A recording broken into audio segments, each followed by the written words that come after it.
This is Where We Live on Connecticut Public Radio. I'm Lucy Nalpathanchel, broadcasting remotely. Have you gone to a Black Lives Matter protest in recent weeks? Since the police killing of George Floyd, more white Americans, including residents in our state, have shown support for the movement. But some question how serious America really is when it comes to confronting systemic or institutional racism. Today, Where We Live, we revisit something we've talked about before on the show, and that's restrictive zoning in Connecticut towns. These local laws prevent affordable housing in many towns and keep the state largely segregated. Coming up, we hear from State Senator Saud Anwar, chair of the Connecticut General Assembly's Housing Committee, about what could be accomplished in the legislature's special session next month. We'll also hear from the woman who leads the New Haven Housing Authority. Karen DuBois Walton will explain why affordable housing should not be confined to just Connecticut cities.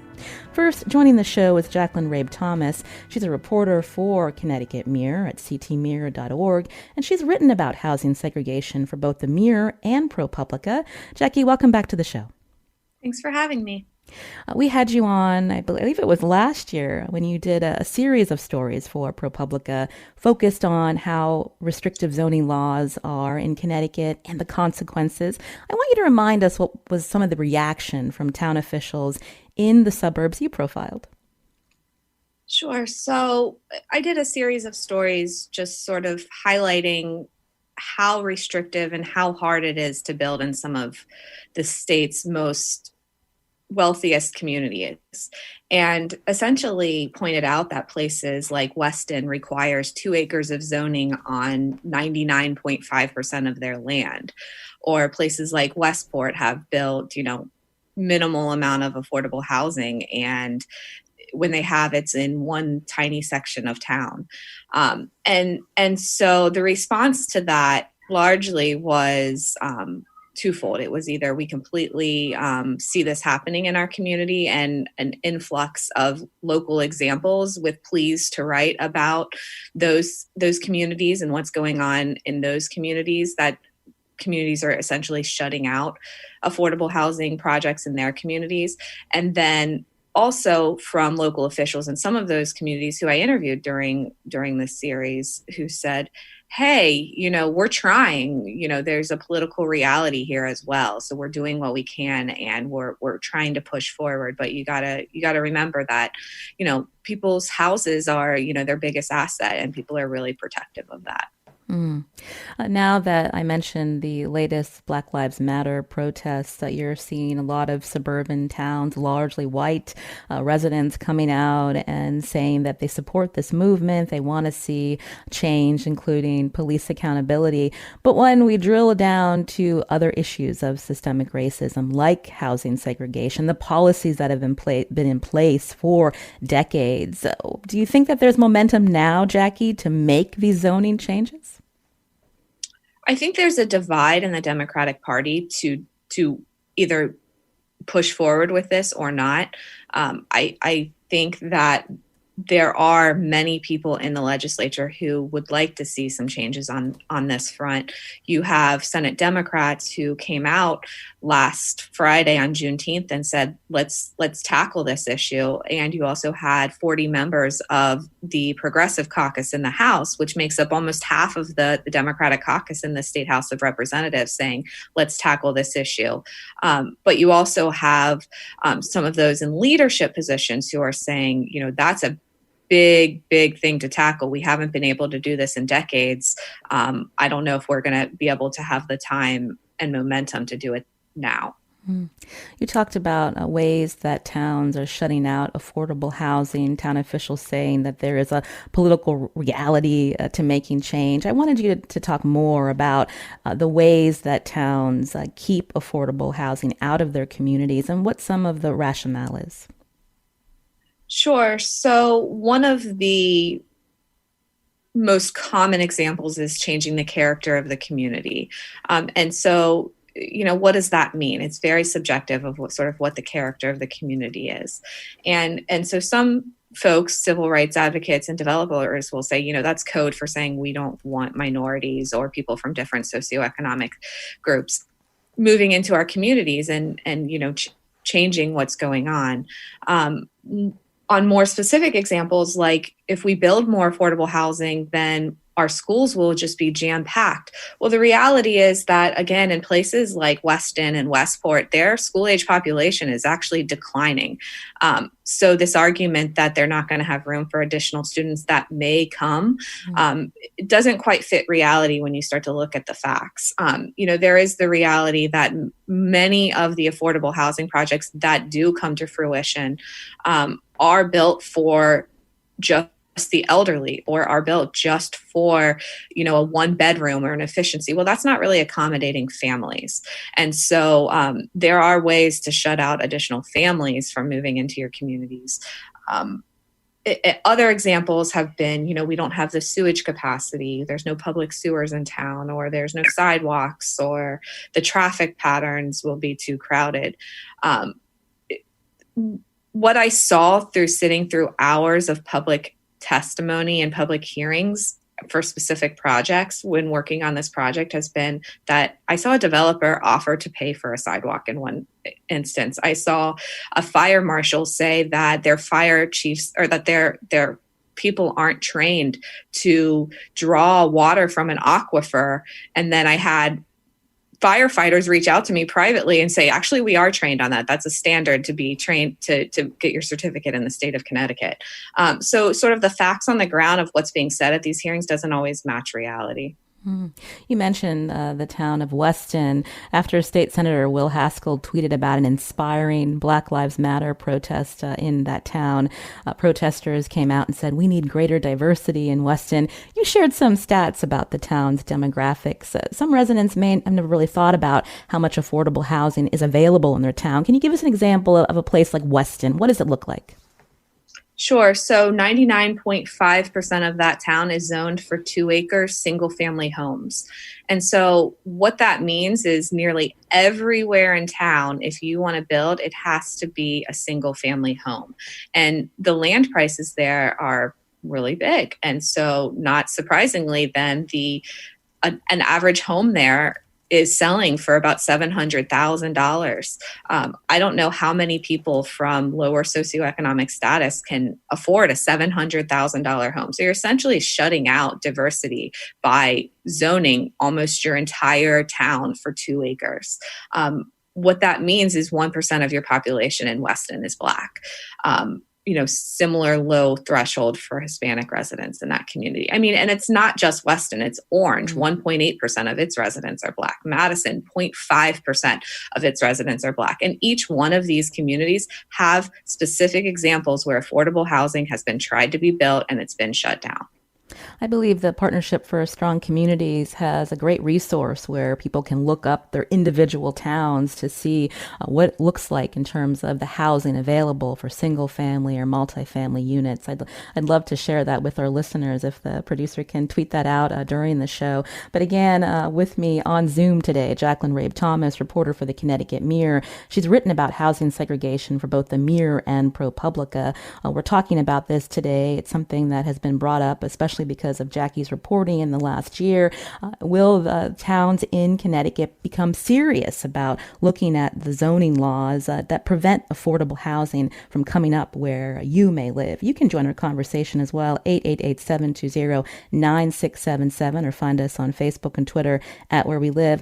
In a couple of minutes, we're going to hear from someone that Jackie profiled, trying to find an affordable house or apartment in a place that wasn't in a city. But I wanted you just to back up, Jackie, and when I talked about policies that have been around for decades, why towns look the way they do, a lot of that has to do with policies like redlining. Can you briefly talk about these policies and how they've impacted, again, how towns have been structured for so long?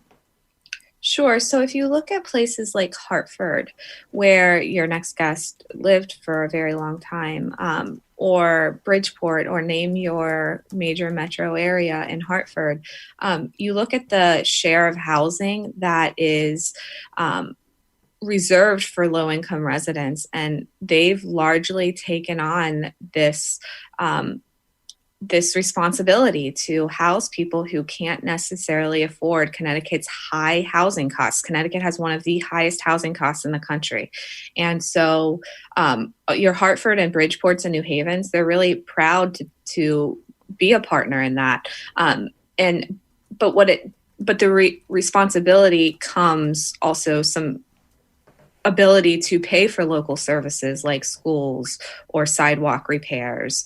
And when such a large share of your tax base is income restricted, just because the jobs that they're working in aren't able to raise very much revenue locally, it means raising money for the schools or for the sidewalk repairs that those communities desperately need isn't always available because Connecticut relies so heavily on our property tax to pay for local services. When it comes to sort of the historic side of redlining, if you overlay a map of where places were redlined in the past, where people struggled to get home loans, and if you overlay that with our segregation patterns of today, not much has changed. And so you can see that it lives on in Connecticut. Redlining lives on, and sort of the remnants of that remains today. And when you're talking about redlining, again, these were areas that were parceled out where people could buy homes, Black families and other minorities kept in certain neighborhoods, while white families could live elsewhere and find a way to get a mortgage and buy a home rather easily compared to people of color. Right. And I should say that the state's primary source of building affordable housing largely is focused on rental. It's not focused on home ownership. And so there have been some efforts to infuse home ownership into some of these communities so that people can build equity and build wealth. But that largely has not been the approach of Connecticut. For low-income people of color, finding housing in the suburbs can be an insurmountable challenge. One of the people Jackie Rabe Thomas talked to in her series was Crystal Carter. She now lives in Simsbury. She's joining us now on the phone. Crystal, welcome to the show. Thank you for having me. So you and your family have been living in Hartford. Tell us about why you were looking to some suburban areas and what your experience was like trying to find a place to live outside the capital city. I'll start off with why I was looking for housing in the suburban areas. My children was crack children, so meaning that they was going to Simsbury public schools anyway. So I had a choice of to stay, in the Hartford district, which was able to let my kids stay in their school system, which one of the most important things for me was to keep my children in the suburban schools. With that being said, I would have had to stay in Hartford. The places that I was looking in Hartford, it wasn't really adequate places to live that was actually available to take the certificate that I had, which is a housing voucher, a federal housing voucher. The outskirts of Hartford, which it is the inner city, the West End, Capitol Avenue area, the rents was too high for the certificate that could be used. Some of the places that I could use the certificate in, it wasn't suitable for children that lived there. It was mice, bugs, you name it. So my thing was to try to get into the suburban areas. That wasn't really good either because nobody really wouldn't take the certificate that I had. They didn't want us. The suburban areas didn't want us. So I just kept trying to find housing. And I was at the verge of losing my certificate because I could not find adequate housing that could actually take the certificate amount. The certificate amount was hundreds and hundreds of dollars lower than what some of the rental places would even accept. Jackie, talk a little bit more. Hold on one sec, Crystal. I just wanted to get Jackie in on this. When we talk about how these rentals are priced and the idea that a lot of these places won't even accept a certificate that Crystal had, I mean, why is that allowed to happen in our state? I mean, it sounds to me like discrimination. So it is discrimination, and it is illegal in Connecticut to deny someone to live in a unit because they plan to pay with an affordable housing voucher. That being said, that doesn't mean it doesn't happen. There are a group of civil rights attorneys that fight said discrimination, but that doesn't mean that it doesn't thrive in Connecticut still. I followed Crystal around for some time, and the number of people who turned her down, some saying because they don't accept a voucher directly to her, was surprising. I'm sure it wasn't surprising to her because she's been dealing with this for some time. But, there's laws on the books, but then there's enforcement of the laws. And it doesn't always come to fruition. As far as her being able to struggling to find a place in Simsbury where her children go to school, I mean, that's a direct result of that town not building enough affordable housing and the high cost of living. The place where she actually ended up moving, the landlord took a hit on it just because he wanted to be part of a solution to help people from different income brackets be able to move into his community. And so I don't know how many landlords are willing to take under market value. Crystal, it took you almost a year to find this place in Simsbury. What's it been like living in Simsbury?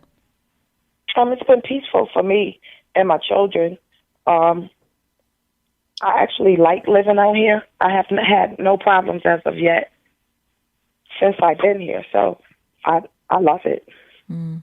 And your children are happy that you're able to live closer to where they're going to school? Absolutely. I can say for my children, they have friends out here anyway, so it was a little bit easier for them and their friends and the family. And my landlord, I just want to point out that he did a wonderful job by accepting me and my family in here. He has been nothing but wonderful since we got here. So I really have no complaints.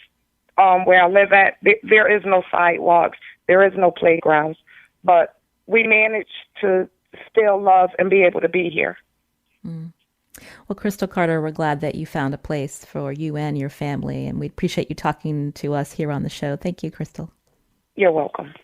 Also with us is Jackie Rabe Thomas, reporter for Connecticut Mirror. She's going to stick around as we continue talking about, again, zoning laws here in our state. Coming up after the break, we're going to hear from the director of the president of the New Haven Housing Authority, which has a wait list with thousands of Connecticut residents waiting to find an affordable place to live.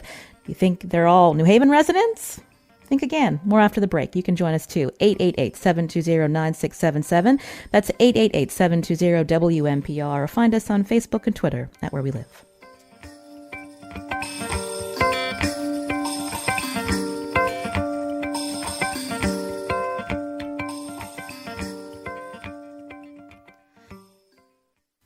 This is Where We Live on Connecticut Public Radio. I'm Lucy Nalpathanchel. Did you ever wonder why black and white neighborhoods in Connecticut and around our country are so unequal? The New York Times broke it down in a recent article saying the explanation is historical and complex, involving race-restrictive housing covenants that prevented home sales to minorities, banks that discriminated against people of color seeking to borrow money to buy homes, and the strategic siting of interstate highways and public housing developments to solidify the boundaries of segregation. Today, we're talking about another reason segregation persists in our state. It's because of exclusionary zoning laws, which prevent many communities outside our major cities from being mixed income and diverse. My guest today is Jackie Rabe Thomas, reporter for Connecticut Mirror. You can join us too, 888-720-9677. That's 888-720-WNPR, or find us on Facebook and Twitter at Where We Live. Peter's calling in from the North Haven area. Peter, briefly, what was your experience? Okay, yes, I was a low-income renter in North Haven, and I was forced out because the town of North Haven got aware of. First, we had permission. I had permission to live there from the health department, and then town officials found out they're trying to, for some reason, want to get this particular section of town redeveloped.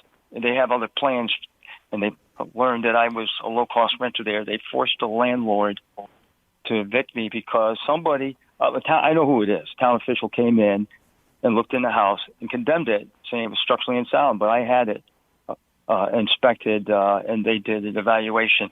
I paid for an evaluation to have it structurally surveyed, and he said it was totally sound. There's no risk of the house, deteriorating. And so they forced me out, and the town official told me right there at the town hall, he says, "We don't want people like you living here. Move to some place like Wallingford." Well, that's where I'm at, because I found a low-cost rental in Wallingford.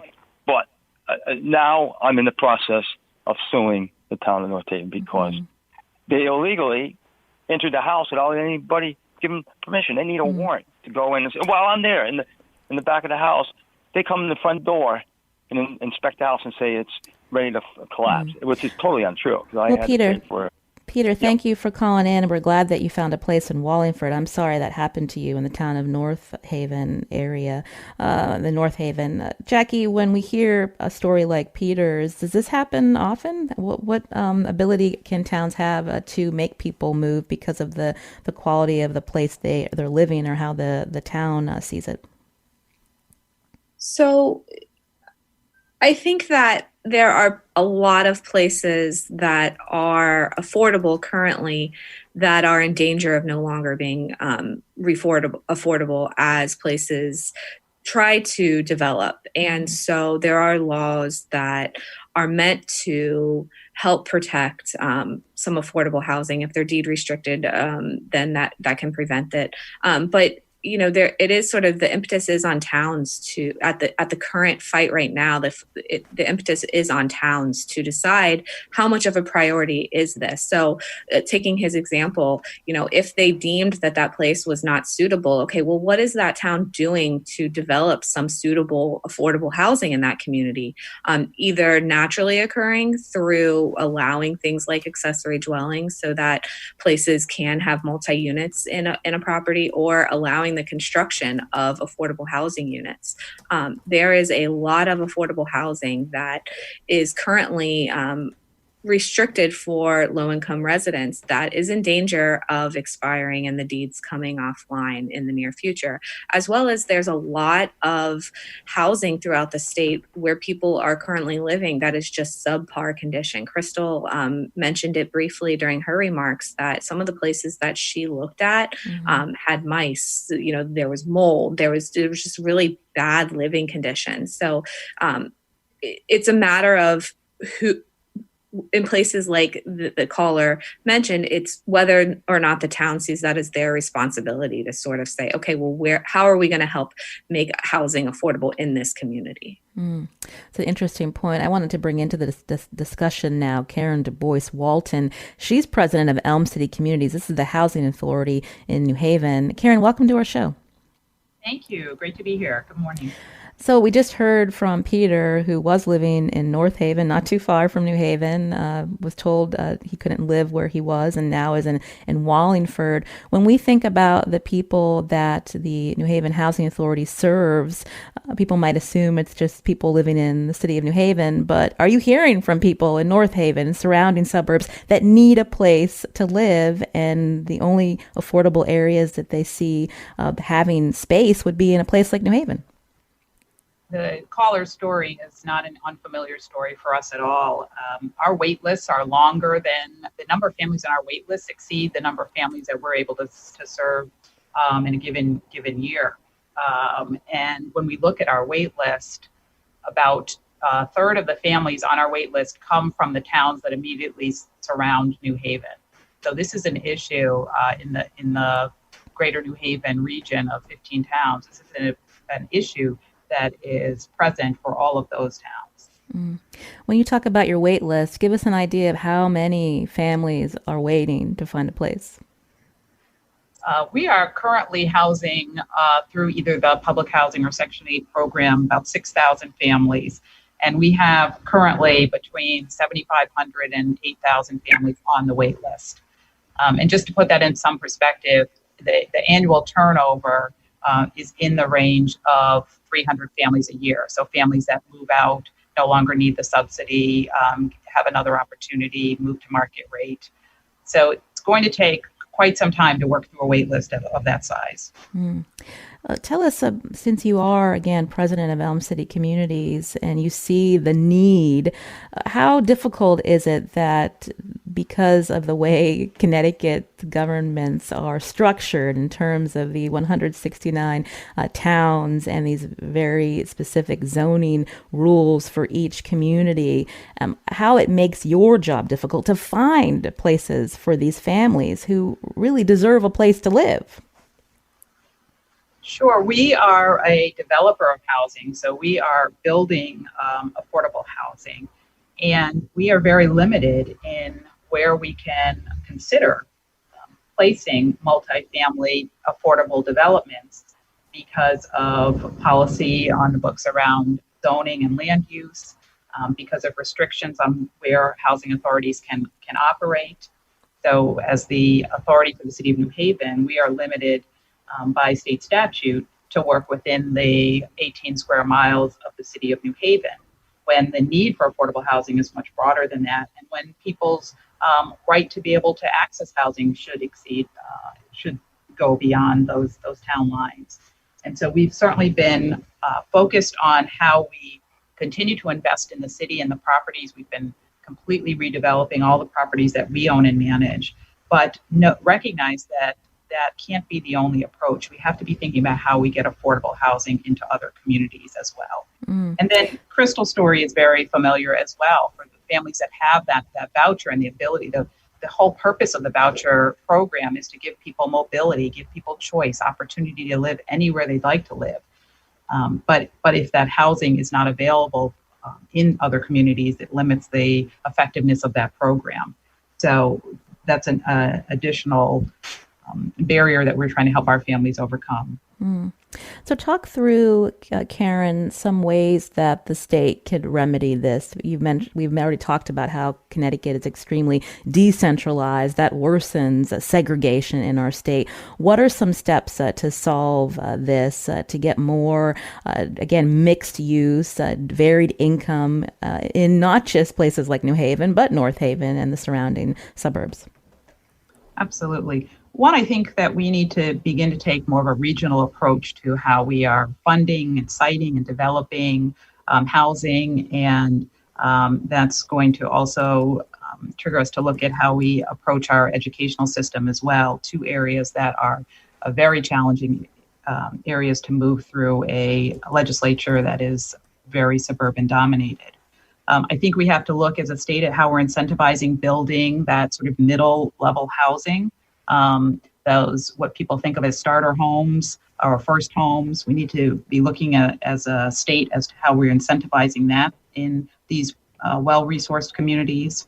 There are places that have done things like a Fair Share Act, New Jersey, to look to a neighbor fairly close that has enacted by state law policy that requires a fair distribution of affordable housing throughout every community in Jersey. I think Connecticut could learn from a Fair Share Act. I think we need to make changes that require every municipality to allow multifamily housing by right, and requires public utilities to make the kinds of investments that are necessary to allow multifamily development. I think Jackie already mentioned zoning references have to be removed that talk about the preservation of the character of a town. We're talking about towns that have developed that character over hundreds of years of policy that was rooted in racism and discrimination. So we cannot keep on the books things that say, well, let's preserve what was created in that way. And there are efforts that I think we need to promote around how we can allow public housing authorities to work in a more regional way around their development expertise and the resource that we bring, which is the federal dollar, into affordable housing, which is what truly can make something affordable. And we have to free up housing authorities to be able to look to develop broader than just their city town lines. Those would be a few things I think would be tremendous steps forward if Connecticut legislature could tackle. You can join our conversation, 888-720-9677. You just heard Karen DuBois Walton, president of Elm City Communities. This is the Housing Authority of New Haven. Also with us, Jackie Rabe Thomas, reporter for the Connecticut Mirror. You can also find us on Facebook and Twitter at Where We Live. Sarah's calling in from Hartford. Sarah, you're on the show. Hi, thank you so much for having me. So this is great. Of course, Jackie's reporting has shined a light on this issue, and I think we have a lot of momentum right now. Legislators like Senator Anwar, have a moment really to make a change. And I just wanted to mention for listeners that we started a collaborative group called Desegregate Connecticut. The group is organizing organizations and individuals to try to enact statewide land use reform to make zoning laws more equitable. So we're really laser focused on this issue. And the folks that have been participating, planners, attorneys, architects, advocates, they're primarily from the suburbs. And so I just wanted to say, there's a lot of hope, people rising to the occasion to try to address this issue. And I think we have a moment. We've been talking about accessory apartments, missing middle housing, the role of sewers, the role of minimum lot sizes. So just wanted to make a plug for that. And we're online at desegregatect.org. So, and Karen was one of our speakers. So I think everybody's hopefully highlighting this issue and seeing it as a major problem. Well, thank you for calling in to let our listeners know about that resource. Jackie Rabe Thomas, it's good to hear that regular citizens are getting involved, because so often when we think about land use and local zoning boards, really, how active are local communities to participate in this process unless they hear that an affordable housing development might be coming? Then you might see some people coming out. Right. So, it's hard to know sort of who's a gadfly and who sort of speaks for the larger community. And so too often at the zoning boards, you might have the people who are just directly impacted, who live right next door, versus some people who maybe don't want to really ruffle feathers. Their kids still have to go to school with these people. I think the protests have been seen in two different ways in some of these suburban communities. They've been seen as either really inspiring that, hey, there's a rising up against those people who are showing up, against affordable housing in their communities. But I think some folks are also seeing it as, hey, I saw you at that affordable housing planning and zoning meeting and you were speaking against it. What's up? I think it could go two ways of sort of where the momentum is, or maybe those people who were speaking up against an affordable housing project in town are now having sort of an aha moment of, hey, here's how we get diversity in my community. So I think it remains to be seen whether or not the momentum will swell enough to really get some meaningful change done in the legislature. I should mention that there are many communities who are not suited to build affordable housing. There are 63 of the state's 169 towns that have no housing authority. And so, that's more than a third of our municipalities in the state that don't have a housing authority. So if we're talking about building, to Karen's point about the ability of certain communities being able to, like a New Haven, having the authority to build in other communities and taking a more regional approach, I'm sure that some of those communities that have no housing authority are nearby hers. Karen, when we look again at local zoning laws, the fact that, again, these towns have so much control of how or what kind of development comes into their communities, often as Jackie mentioned, the maintaining character of the town is one of the reasons why these projects are turned down. I'm just wondering what your thoughts are on how that can be changed, because again, our governments here are so decentralized. There's so much power within a town to want to keep things as they are.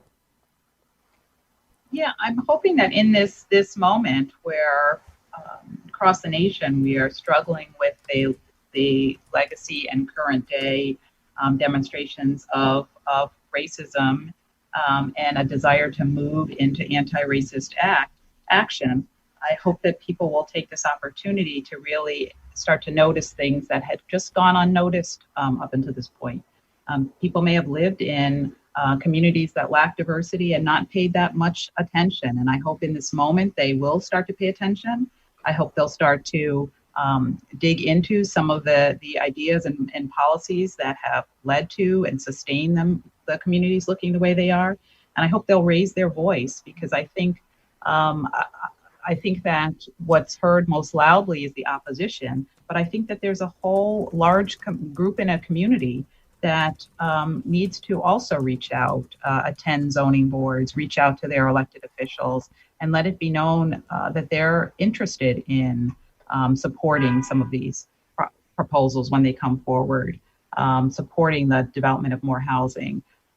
There's a benefit for all of us to have more diversity in our communities. The diversity of housing type in our community.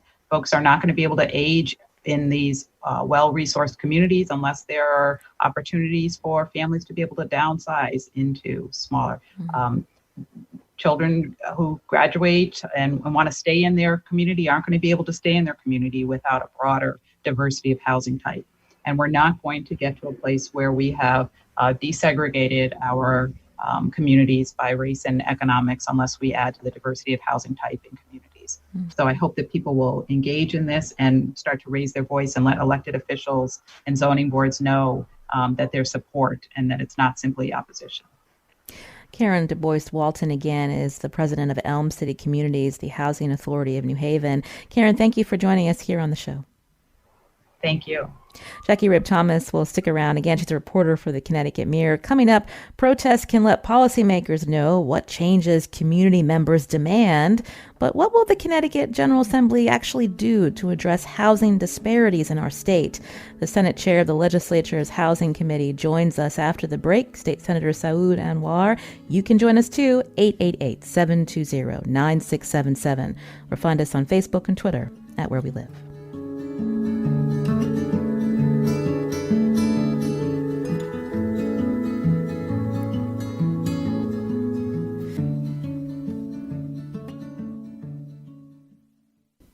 This is Where We Live on Connecticut Public Radio. I'm Lucy Nalpathanchel. Coming up tomorrow, the State Education Commissioner, Dr. Miguel Cardona, joins us. If you're a parent or teacher, we hope to hear from you during that conversation tomorrow. Now, the Connecticut General Assembly will meet in a special session in a few weeks. Their agenda will likely include strengthening police accountability measures, but some lawmakers and community members want the legislature to address policies around housing, too. Joining us now on the phone is State Senator Saud Anwar, who's also co-chair of the Housing Committee in the Connecticut General Assembly. Senator Anwar, welcome back to the show. Thank you so much. Thank you, Lucy, for having me. I want to start with a question that Stephen brings up, and it's a good one.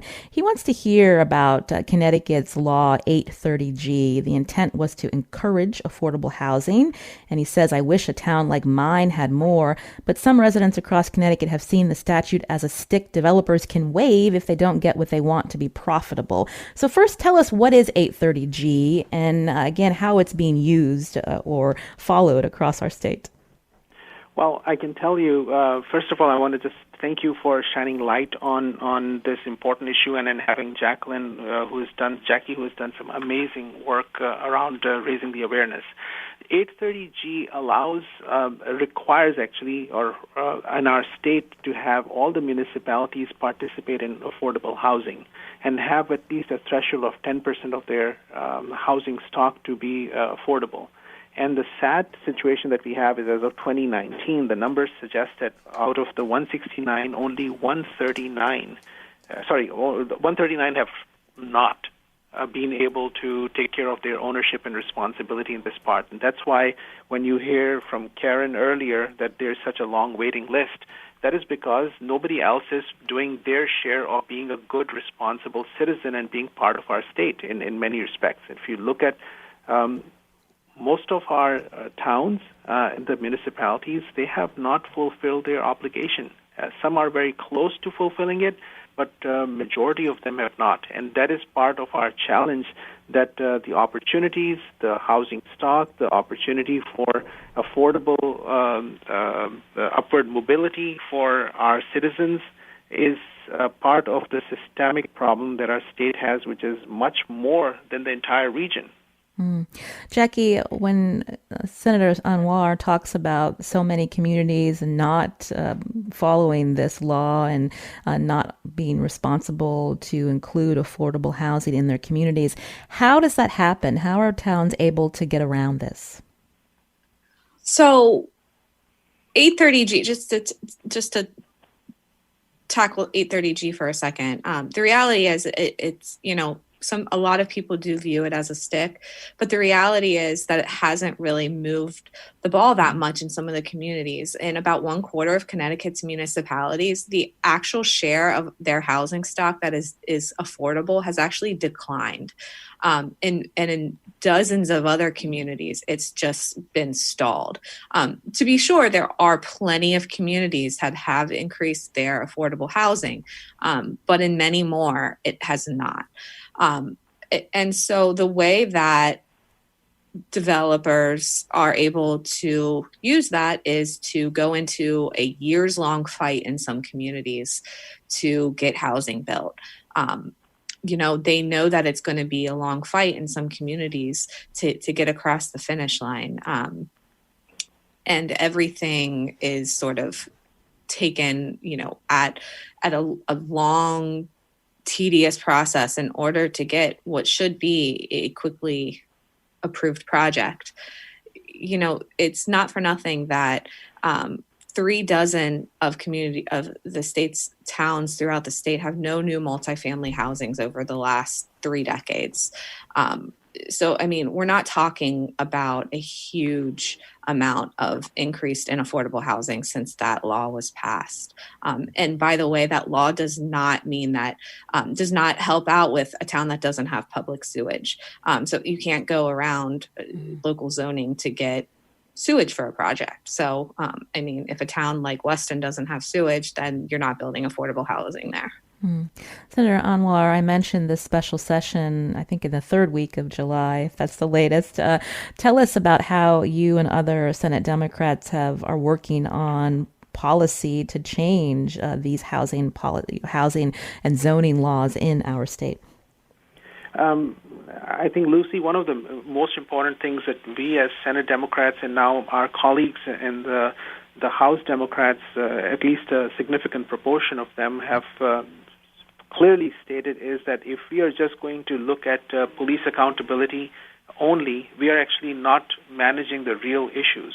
We have to go beyond it. And housing is one of the central parts of the systemic racism that has existed in our state and in our country, but more so in our state. And if you look at trying to fix that, we cannot make a real impact in the outcomes of future health outcome, education outcome, opportunity outcomes for our citizens, our African American community, our Latino community, unless we actually address the housing challenge. It is a central piece of the problem that we are facing, amongst a number of other things, but that's where thankfully we have all united, and we just want to make sure our colleagues from the other side of the aisle would also recognize that this is a collective responsibility which is holding our families back, our state back, and the economic opportunities in our state back as well. Senator, you were the former mayor of South Windsor, which is a suburban community. When we hear Karen DuBois Walton from the Housing Authority of New Haven talking about, again, local control, the fact that we don't have a county seat government in the state, municipalities have a lot of power when they craft their laws. How do you get past what a town or even residents who may be listening, they feel like they should be able to control what kind of developments come into their community? They really they don't want to see their community change. They want to maintain the quote unquote character of the town that they've chosen to live in. So when I was serving as the mayor, the planning and zoning department is independent of the town legislature. However, we actually work collaboratively, and that's where people apply. We have had 7.5% or so in our town of affordable housing in South Windsor. And we have had opportunities to grow, but there has been resistance, and that resistance comes from Democrats as well as Republicans, both. And that's the same idea, is that people try to use the mindset of character maintenance, but also the cost of education associated with having younger families come to the towns, because the cost of education and the taxes have been increasing. And I think that's our battles. And my hope is that at this critical moment, there is going to be an awakening of a collective responsibility in all of our towns, the affluent towns, to say, look, we have to do our share. We have to take care of the citizens who actually, in our state, our numbers are very sad, where 50% of all African Americans and 50% of all Latinos live on 2% of the land of the state of Connecticut. No society can maintain itself. No society can sustain itself if we continue to stay on the current path. Then we also know when we move some of our families from low opportunity areas into high opportunity areas, the children performance is excellent, and we actually are losing out on the next generation of scientists, doctors, lawyers, engineers, you name it. We are losing out on those opportunities, and that's our collective loss. So this is a time we need to educate everyone who has been saying no to the bills. I have been putting those bills since I got elected. And those bills are killed every time. And then I'm going to put them back in again and hoping that we will have an awakening to do the right thing this time. Jackie, you've been a reporter for some time in Connecticut. This is an election year, as Senator Anwar says. Both Democrats and Republicans in the legislature, they've got to listen to their constituents as well, residents who don't want to see local zoning be encroached on. Realistically, what can happen this year? I think it depends, really. I don't have a crystal ball, so I don't know whether or not folks like Senator Anwar will be able to get the more suburban Democrats on board in his chamber. Ditto for the House, whether or not they'll be able to get the votes. I mean, the reality is the special session is happening just a couple months before the election, where every single member of the General Assembly is up for re-election. It's not too long ago that the Senate was split 50-50 between Republicans and Democrats. And so, there's a reason why these bills have never been passed. Legislators would essentially be asked to give up some of the local authority that the people who elected them, many of the people who elect them, feel is appropriate at the local level. And so it just remains to be seen whether or not this is the moment that people say enough is enough. Senator Anwar, we just have less than a couple of minutes now. What do you want to be hearing from Governor Lamont on this issue? I am hoping that he would join the effort and have a comprehensive solution to the systemic racism that has happened in our state, and join the legislators to undo it and then have a new beginning and a new era. There's no shortcut to this. This would require true leadership, and I know he has that leadership. He has shown it during this pandemic, and he's seen the ugly face of racism in this pandemic, so I know he's going to join us in doing the right thing. You hope, but have you heard from him at all about this issue? No. Well, we'll hope to follow up with you, Senator Anwar. We thank you for joining us here on Where We Live again. Senator Saud Anwar, co-chair of the Housing Committee in the Connecticut General Assembly. Thank you so much, Senator Anwar. We appreciate it. Thank you so much. Also with us, Jackie Rabe Thomas. You have got some future stories coming out about this topic. We can't wait to read them for ProPublica and Connecticut Mirror. Jackie, thank you for joining us today on the show. Thanks for having me. Again, today's show produced by Kerman Baskoff. I'm Lucy Nalpathanchel. As always, thanks for listening.